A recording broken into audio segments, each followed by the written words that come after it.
Salut tout le monde, j'espère que vous allez bien. Nous nous retrouvons aujourd'hui pour une vidéo où j'ai 2 bandes dessinées et 2 albums à vous présenter.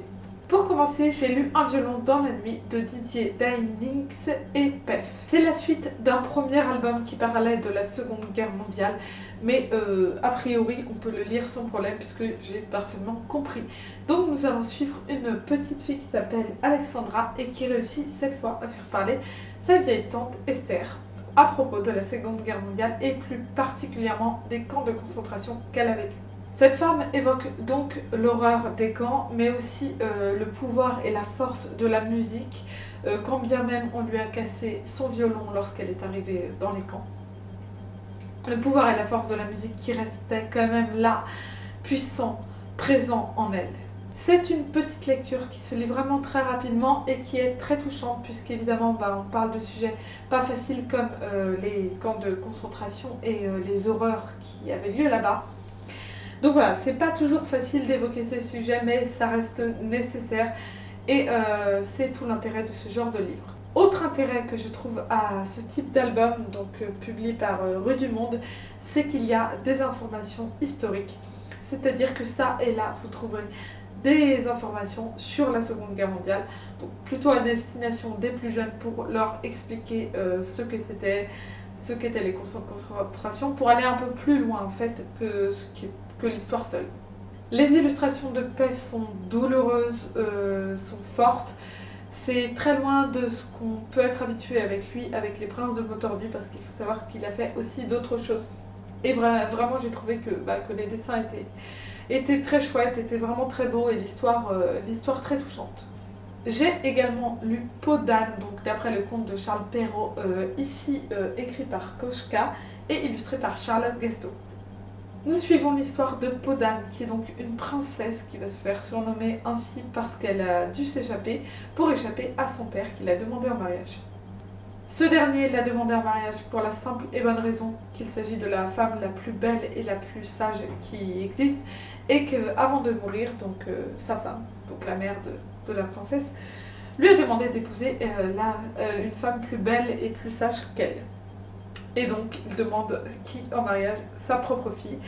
Comme elle ne veut pas l'épouser, elle va lui demander des choses qui lui paraissent impossibles à faire, à réaliser, comme par exemple de tuer l'âne qui leur fournit de l'or pour sa peau.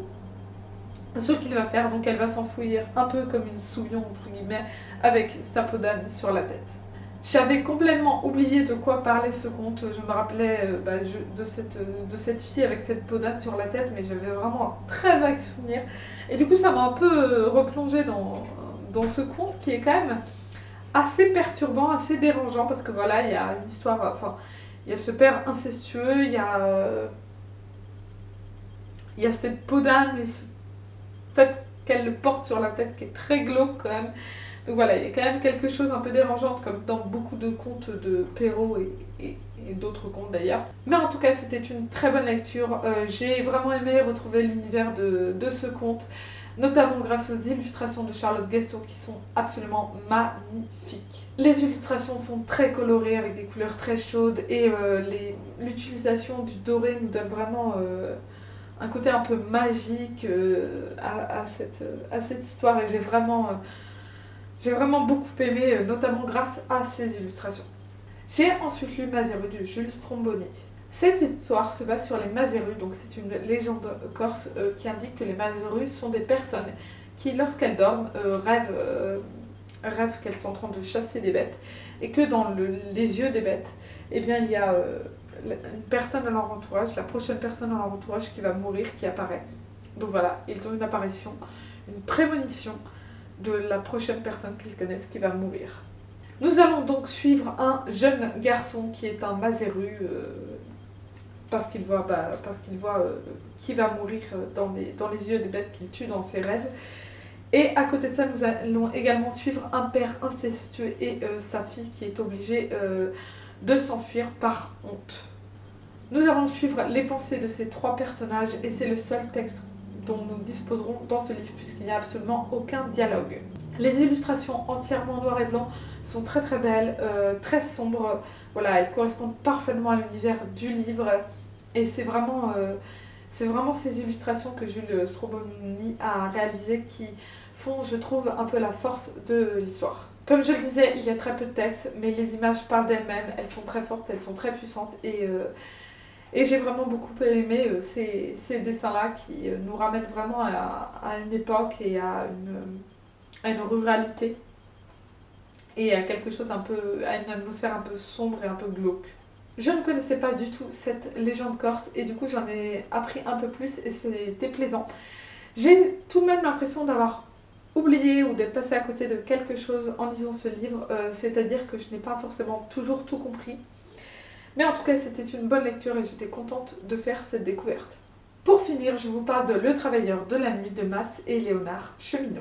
Ce livre est une biographie d'Alexandre Marius Jacob, donc qui dirigeait le gang des Travailleurs de la Nuit, d'où le titre de ce livre, et qui était un cambrioleur anarchiste. Il est né en 1879 à Marseille et c'était une personne qui a eu un parcours de vie absolument exceptionnel, absolument hors du commun, et qui rêvait de liberté. Voilà, c'était un anarchiste pur et dur. Et il a fait des choses dans sa vie, il volait aux plus riches en leur laissant des mots un peu ironiques. Mais avant ça, il a fait beaucoup d'autres choses et c'est ce qui est compté dans cette histoire. Je ne connaissais absolument pas Marius Jacob et du coup j'ai pu le découvrir à travers ce livre. C'était un homme avec ses idées, avec des idées fortes, qui a fait des choses qui certes sont répréhensibles, mais qui vivait modestement, qui ne faisait pas ça pour lui ou pour l'appât du gain, absolument pas. Et c'était un homme qui avait un humour assez important, en tout cas c'est ce que j'ai trouvé dans la bande dessinée. Cet humour apporte une petite touche de légèreté à la bande dessinée malgré certains sujets un petit peu difficiles qui sont abordés puisqu'il va passer pas mal d'années au bagne, entre autres choses. Mais voilà, du coup ça apporte une petite touche de légèreté qui, ma foi, était sympathique. Grâce aux illustrations de Léonard Cheminot, on peut voir un peu l'évolution de ce personnage parce qu'on le voit grandir, donc on le suit lorsqu'il est jeune garçon, puis adolescent, puis adulte, puis vieillard. Et c'était très agréable du coup de suivre tout son parcours de vie et de découvrir comment est-ce qu'il en était arrivé là et pourquoi est-ce qu'il avait fait ce qu'il avait fait. J'ai découvert ce livre par hasard, je ne me serais certainement pas penchée sur lui sans le prix en bulle de la médiathèque. Et du coup, ça a été une très bonne découverte. Je suis ravie de l'avoir lu. Voilà, c'est tout pour cette vidéo. Je vous souhaite à tous et à toutes de bonnes lectures. Je vous dis à la prochaine. Salut!